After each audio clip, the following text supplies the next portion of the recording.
نہیں جی، اس کو دیکھیں جیسا کیسے شیخ صاحب نے بات کی، اوور آل چیزوں کی ریئلائزیشن ہونی چاہیے کہ کس کا کیا جاب ڈسکرپشن ہے. اب دیکھیں لا اینڈ آرڈر ہے پیورلی پروونشل سبجیکٹ. اگر پہلے بھی چیزیں اگر تھوڑی سی آؤٹ آف ہینڈ ہوئی ہیں وہ کس وجہ سے ہوئی ہیں کہ خیبر پہ جو ہے نا آلریڈی ایک آپریشن کیری آؤٹ کرانے کی کوشش کی گئی جو بیسیکلی ڈائریکٹ فیڈرل کے انٹرونشن سے ہو رہا تھا اور جس کی وجہ سے دیکھیں 3 جانوں کا ضیاع بھی ہوا.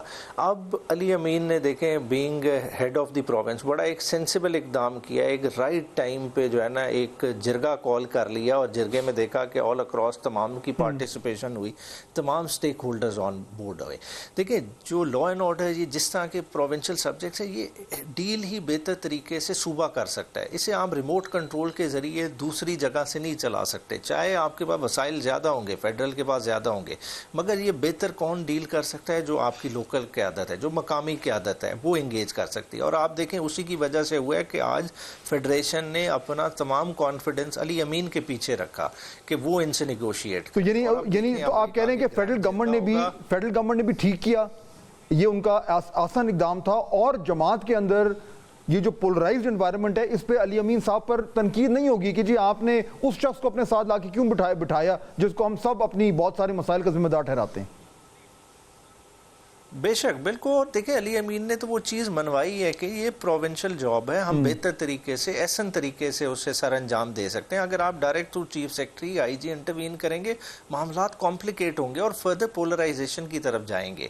تو اس نے بیسیکلی سب کچھ اپنا ایٹ سٹیک کر کے ایک بہت بڑی قربانی دی اور میرے خیال سے سب کو علی امین کے اس اقدام کے بیک دینی چاہیے. جی لیکن عمیر نیازی صاحب یہ آپ کو تھوڑا سا حیران کن لگ رہا ہے کہ کابینہ تک میں ابھی تک لوگوں کو یہ آئیڈیا نہیں ہے کہ یہ جو ترمیم جس پہ پوری ہماری سیاست اس کے گرد گھوم رہی ہے وہ ابھی تک کابینہ کے ممبران نے بھی نہیں اس کو دیکھا بھی نہیں ہے؟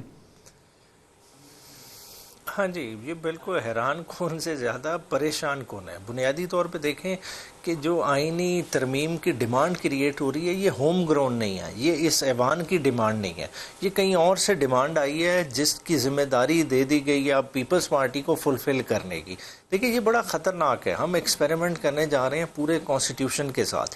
ہمارے آلریڈی جو ہے نا آئین نے پرووائڈ کیا ہوا ہے، ہماری آئینی عدالت سپریم کورٹ ہے، ہماری آئینی عدالت ہماری ہائی کورٹس ہیں اور وہ اپنا فنکشن ڈسچارج کر رہی ہیں. ان کے فیصلے سے وقتاً فوقتاً لوگوں کو پرابلمز ہوتی ہوں گی، ان کے فیصلے ریویو بھی ہو جاتے ہیں، اوور رول بھی ہو جاتے ہیں، مگر اس کا مطلب یہ نہیں ہے کہ ہم ان آئینی اداروں کو بلڈوز کر دیں اور انہیں بلڈوز کرنے کے لیے ہم کندھا ایوان دیں اپنا. تو یہ ایک بہت بڑی زیادتی ہوگی. میں سمجھتا ہوں کہ اس کو ایک طرح سے ایک عدلیہ پہ حملے سے تشبیہ دی جائے گی.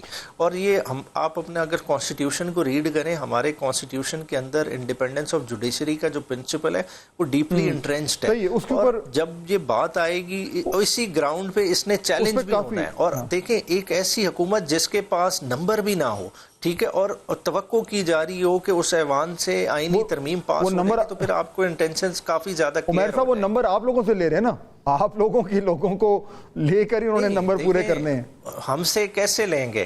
ان کے 214 ہیں نمبر، ٹھیک ہے. اگر آج کے دن میں دیکھیں 214 میں سے آلریڈی 2 لوگ ایسے ہیں جو ہم کلیم کر رہے ہیں ہمارے ہیں کیونکہ وہ ہماری حمایت سے جیتے ہیں، اور وہ لوگ خود بھی کہہ رہے ہیں کہ ہم نے ایفیڈیوٹ نون لیگ یا کاف لیگ کو دیا نہیں تھا، جس وجہ سے آپ دیکھیں عادل بازائی کے خلاف ریفرنس آ گیا کہ اس کو ڈی سیٹ کیا جائے. اسی طرح چودھری الیاس ہیں گجرات والے. یہ بات درست ہے کہ بہت سارے جو پی ٹی آئی کے ایم این ایز ہیں جن کے بارے میں ایک خدشہ ہے پی ٹی آئی کو کہ شاید یہ جو ہے وہ کسی وجہ سے دوسری طرف نہ چلے جائیں، تو ان کو خیبر پختونخوا میں لا کے رکھا ہوا ہے تاکہ وہ حکومت کی جو ریچ ہے اس سے دور رہیں. اب دیکھیں نا یہ بھی مجبوری. اب دیکھیں ایک آپ کا لیجسلیٹر اور وہ کے پی کے بیٹھا ہے، کیوں بیٹھا ہے پنجاب چھوڑ کے؟ کیونکہ آپ نے دیکھا سعد اللہ بلوچ والے معاملے میں اس کے ساتھ کیا ہوا، اس کی بیگم بیٹی کو اٹھا لیا گیا، مجبوراً وہ پیش ہوا.